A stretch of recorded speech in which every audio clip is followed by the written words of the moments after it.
நடிகர் கமலஹாசனின் தசாவதாரம் படத்தில் போன்று எமது நாட்டு ஜனாதிபதிகள் ஒவ்வொரு உருவத்தில் இருப்பதற்கு தேவையான முறையில் ஜனாதிபதி மாளிகைகள் இருக்கின்றன என ஜனாதிபதி ஆண்ட்ரோகுமார தெரிவித்துள்ளார். ஜாழ் வல்வெட்டித்துறையில் நேற்று நடைபெற்ற மக்கள் சந்திப்பில் கலந்து கொண்ட போதே ஜனாதிபதி மேற்கொண்டவாறு குறிப்பிட்டார். இதன்போது அவர் மேலும் தெரிவிக்கையில், ஜாழ்ப்பாணம் காங்கேசன்துறையின் மயிலிட்டித்துறையில் இருக்கும் ஜனாதிபதி மாளிகை எனக்கு தேவையில்லை. அதனை பயன்படுத்த பொருத்தமான ஒரு வேலை திட்டத்தை தெரிவிக்குமாறு ஆளுநர் மற்றும் மாவட்ட செயலாளருக்கு தெரிவிக்கின்றேன். அந்த ஜனாதிபதி மாளிகையை பல்கலைக்கழகம் கலாச்சார நிலையம் அமைப்பதற்கு பொருத்தம் என்றால் அதற்கு அதனை பயன்படுத்த வாங்குவதற்கு நான் தயார். அதேபோன்று நுவரேலியா, அனுராதபுரம், கதிர்காமம், மகியங்கனி ஆகிய இடங்களில் இருக்கும் ஜனாதிபதி மாளிகைகளையும் வழங்க தயாராக இருக்கின்றேன். ஏனெனில் நாங்கள் வறுமையான நாட்டில் இருக்கின்றோம், மக்களும் வறுமையில் இருக்கின்றார்கள். அப்படி இருக்கையில் நாட்டின் தலைவர் தசாவதாரமாக செயல்படுகின்றார். அவ்வாறு இருக்க முடியாது. அந்த அரசியல் மாற வேண்டும். அந்த அரசியலை நாங்கள் மாற்றியிருக்கின்றோம் என்று ஜனாதிபதி ஆண்ட்ரோகுமார கூறினார்.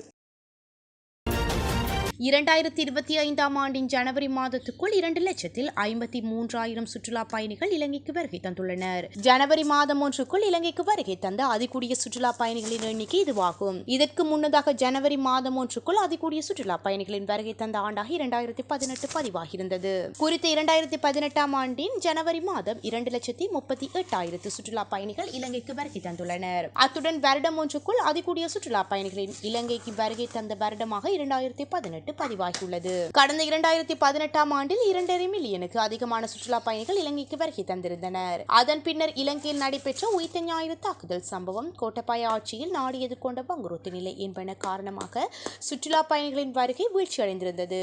அதன் பின்னர் ரணில் விக்ரமசிங்க ஆட்சியில் முன்னெடுக்கப்பட்ட பல்வேறு வேலை திட்டங்கள் வாயிலாக இலங்கை சுற்றுலா பயணிகள் வருகை அதிகரிக்க தொடங்கியிருந்தது.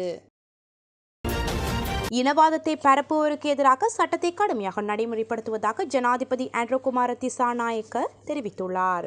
ஜாழ் வல்வெட்டித்துறை பிரதேசத்தில் நேற்று இடம்பெற்ற மக்கள் சந்திப்பின் போதே அவர் இதனை குறிப்பிட்டுள்ளார். நாட்டில் உள்ள அனைத்து இன மக்களினதும் கலாச்சார பண்பாடுகள் மற்றும் விழுமியங்களை கொண்டாடும் வகையில் அக்டோபர் மாதத்தில் விசேட தினம் ஒன்று அறிவிக்கப்படும் எனவும் ஜனாதிபதி தெரிவித்துள்ளார். இதேவேளை ஜாழ் மாவட்ட மற்றும் தெல்லிப்பளை பிரதேச ஒருங்கிணைப்பு குழு கூட்டங்களின் தீர்மானங்களை புறம் தள்ளி தையிட்டில் நிர்மாணிக்கப்பட்ட விகாரை அகற்றப்பட வேண்டும் என நாடாளுமன்ற உறுப்பினர் கஜேந்திரகுமார் பொன்னம்பலம் கோரிக்கையும் விடுத்துள்ளார். மேலும் சட்டவிரோதமான முறையில் மதில் கட்டினாலை அகற்ற சட்டம் இருக்கையில் சட்டவிரோதமான முறையில் ஒருங்கிணைப்பு குழு தீர்மானங்களை மீறி அடாத்தனமாக கட்டப்பட்ட விகாரை அகற்றப்பட வேண்டும் என்றும் அது எந்த விதத்திலும் இன நல்லிணக்கத்துக்கோ மாற்றத்துக்கோ ஏற்றதல்ல எனவும் கஜேந்திரகுமார் இருந்தமை குறிப்பிடத்தக்கது. முன்னாள் ஜனாதிபதி மஹிந்த ராஜபக்ஷவின் மகன் ஜோசித ராஜபக்ஷ அனைத்து உரிமம் பெற்ற துப்பாக்கிகளை ஒப்படைத்துள்ளதாக பாதுகாப்பு அமைச்சு தெரிவித்துள்ளது. தனிப்பட்ட பாதுகாப்புக்கு உரிமங்களுடன் வழங்கப்பட்ட துப்பாக்கிகளை ஒப்படைக்க வேண்டும் என்றும் மறு ஆய்வுக்கு ஒப்படைக்க வேண்டும் என்றும் மறு ஆய்வுக்கு பிறகு மீண்டும் வழங்குவதற்கான வாய்ப்பு இருப்பதாகவும் பாதுகாப்பு அமைச்சு சமீபத்தில் அறிவித்திருந்தது. இந்த உத்தரவின்படி முன்னாள் ஜனாதிபதி மஹிந்த ராஜபக்ஷவின் இரண்டாவது மகன் ஜோசித ராஜபக்ஷ ஆரம்பத்தில் தன்னிடம் இருந்த 7 உரிமம் பெற்ற துப்பாக்கிகளை 5 துப்பாக்கிகளை ஒப்படைத்துள்ளார். இந்நிலையில் அவரிடம் இருந்து மீதமுள்ள 2 துப்பாக்கிகளும் ஒப்படைக்கப்பட்டதாக பாதுகாப்பு அமைச்சு உறுதிப்படுத்தியுள்ளது. ஜாழ்ப்பாணத்துக்கு நேற்றைய தினம் விஜயம் மேற்கொண்ட ஜனாதிபதி ஆண்ட்ரோகுமார திசாநாயக்க வல்வெட்டித்துறைக்கு சென்று மக்களை சந்தித்தார். இதன்போது வயோதிப தாய்மார் ஜனாதிபதியை கட்டியணைத்து வாழ்த்தும் தெரிவித்துள்ளனர்.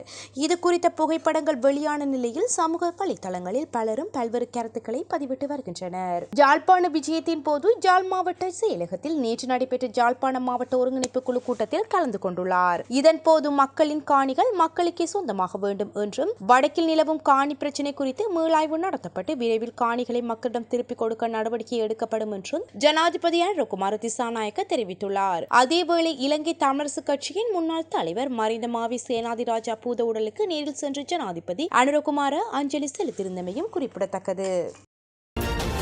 தளவா பகுதியில் இன்று அதிகாலை 1 மணி அளவில் ஜனாதிபதி பாதுகாப்பு பிரிவுக்கு சொந்தமான டிஃபெண்டர் வாகனம் ஒன்று விபத்துக்குள்ளானதில் 4 பேர் படுகாயமடைந்து வைத்தியசாலையில் அனுமதிக்கப்பட்டுள்ளதாக தளவா போலீசார் தெரிவித்தனர். நேற்று ஜாழ்ப்பாணத்தில் நடைபெற்ற நிகழ்வில் கலந்து கொண்டு கொழும்புக்கு திரும்பும் போது இந்த விபத்து ஏற்பட்டுள்ளது. விபத்தில் காயமடைந்தவர்கள் தளவா வைத்தியசாலைக்கு கொண்டு செல்லப்பட்ட பின்னர் மேலதிக சிகிச்சைக்காக அனுராதபுரம் வைத்தியசாலைக்கு மாற்றப்பட்டனர். காயமடைந்தவர்களில் சாரதி ஜனாதிபதி செயலகத்தில் கடமையாற்றுபவர் என்றும் மற்றவர்கள் இலங்கை போலீசில் பணிபுரியும் ஜனாதிபதி பாதுகாப்பு பிரிவின் அதிகாரிகள் என்றும் தெரிவிக்கப்பட்டுள்ளது. சாரதிக்கு ஏற்பட்ட தூக்கல் கலக்கம் காரணமாக விபத்து ஏற்பட்டிருக்கலாம் என்று போலீசார் சந்தேகிக்கின்றனர். மேலும் விபத்து தொடர்பான மேலதிக விசாரணைகளை தளவா போலீசார் மேற்கொண்டு வருகின்றனர். யாழ்ப்பாணத்துக்கு நேற்றைய தினம் விஜயம் மேற்கொண்ட ஜனாதிபதி ஆண்ட்ரோகுமார திசாநாயக்க மாவட்ட ஒருங்கிணைப்பு குழு கூட்டம் உள்ளிட்ட பல்வேறு நிகழ்வுகளில் கலந்து கொண்டுள்ளார். இதன்போது பொதுமக்கள் சார்பான பல்வேறு பிரச்சனைகள் குறித்து இதன்போது கலந்துரையாடலில் ஈடுபட்டதுடன் தீர்வுகள் குறித்தும் இதன்போது ஆராயப்பட்டன.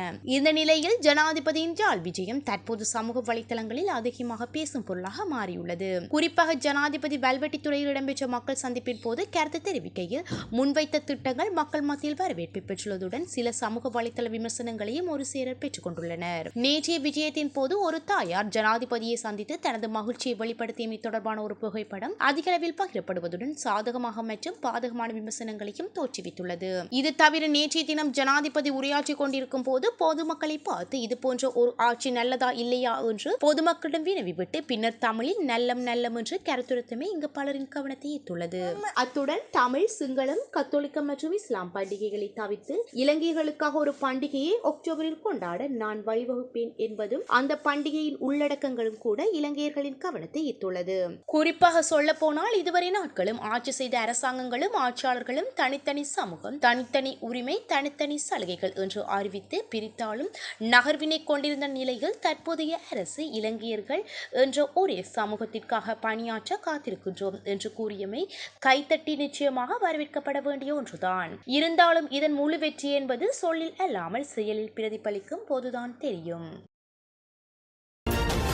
அமெரிக்காவின் லாஸ் வெகாஸில் நடைபெற்ற மிசஸ் வேர்ல்ட் போட்டியில் இலங்கையின் இசாடி அமதா இரண்டாவது வெற்றியாளராக தெரிவு செய்யப்பட்டுள்ளார். தென்னாப்பிரிக்காவின் சோஹோ ஹெலோ மிசஸ் வேர்ல்ட் பட்டத்தை பெற்றுள்ளார். அதே நேரம் தாய்லாந்தின் பிளப் வான் பெம் மூன்றாவது வெற்றியாளராக தெரிவு செய்யப்பட்டார். முன்னதாக கடந்த மாதம் கொழும்பில் நடைபெற்ற இறுதிப் போட்டியில் அமண்டா மிசஸ் ஸ்ரீலங்கா பட்டத்தை வென்றிருந்தார். இதற்கிடையில் அவந்தா மற்றும் தேசிய அமைப்பாளர் சந்திமல் ஜெயசிங் ஆகியோர் அமெரிக்காவுக்கு பயணம் செய்வதற்கு இலங்கை அரசாங்கத்தின் ஆதரவு கிடைக்கவில்லை என்ற குற்றச்சாட்டு முன்வைக்கப்பட்டுள்ளது. இதன் காரணமாக கடவுச்சீட்டுகளை பெறுவதிலும் தனது ஆடைகளை அமெரிக்காவுக்கு எடுத்துச் செல்வதிலும் சிரமங்களை எதிர்கொண்டதாக சந்திமல் ஜெயசிங்க கூறியுள்ளார். இலங்கை அரசாங்கத்திடமிருந்து ஆதரவு கிடைத்திருந்தால் இலங்கை பட்டத்தை வென்றிருக்க முடியும் என்று இசாடி அமந்தா தெரிவித்துள்ளார். இந்த நிலையில் தமது முயற்சிக்கு தனியார் நிறுவனங்கள் மற்றும் நண்பர்கள் உதவியதாக சந்திமல் ஜெயசிங்க கூறியுள்ளார். நடிகர் கமலஹாசனின் தசாவதாரம் படத்தில் போன்று எமது நாட்டு ஜனாதிபதிகள் ஒவ்வொரு உருவத்தில் இருப்பதற்கு தேவையான முறையில் ஜனாதிபதி மாளிகைகள் இருக்கின்றன என ஜனாதிபதி ஆண்ட்ரோகுமார தெரிவித்துள்ளார். ஜாழ் வல்வெட்டித்துறையில் நேற்று நடைபெற்ற மக்கள் சந்திப்பில் கலந்து கொண்ட போதே ஜனாதிபதி மேற்கொண்டவாறு குறிப்பிட்டார். இதன்போது அவர் மேலும் தெரிவிக்கையில், ஜாழ்ப்பாணம் காங்கேசன் துறையின் மயிலிட்டித்துறையில் இருக்கும் ஜனாதிபதி மாளிகை எனக்கு தேவையில்லை. அதனை பயன்படுத்த பொருத்தமான ஒரு வேலை திட்டத்தை தெரிவிக்குமாறு ஆளுநர் மற்றும் மாவட்ட செயலாளருக்கு தெரிவிக்கின்றேன். அந்த ஜனாதிபதி மாளிகையை பல்கலைக்கழகம் கலாச்சார நிலையம் அமைப்பதற்கு பொருத்தம் என்றால் அதற்கு அதனை பயன்படுத்த வாங்குவதற்கு நான் தயார். அதே போன்று நுவரேலியா, அனுராதபுரம், கதிர்காமம், மகியங்கனி ஆகிய இடங்களில் இருக்கும் ஜனாதிபதி மாளிகைகளையும் வழங்க தயாராக இருக்கின்றேன். ஏனெனில் நாங்கள் வறுமையான நாட்டில் இருக்கின்றோம், மக்களும் வறுமையில் இருக்கின்றார்கள். அப்படி இருக்கையில் நாட்டின் தலைவர் தசாவதாரமாக செயற்படுகின்றார். அவ்வாறு இருக்க முடியாது. அந்த அரசியல் மாற வேண்டும். அந்த அரசியலை நாங்கள் மாற்றியிருக்கின்றோம் என்று ஜனாதிபதி ஆண்ட்ரோகுமார கூறினார்.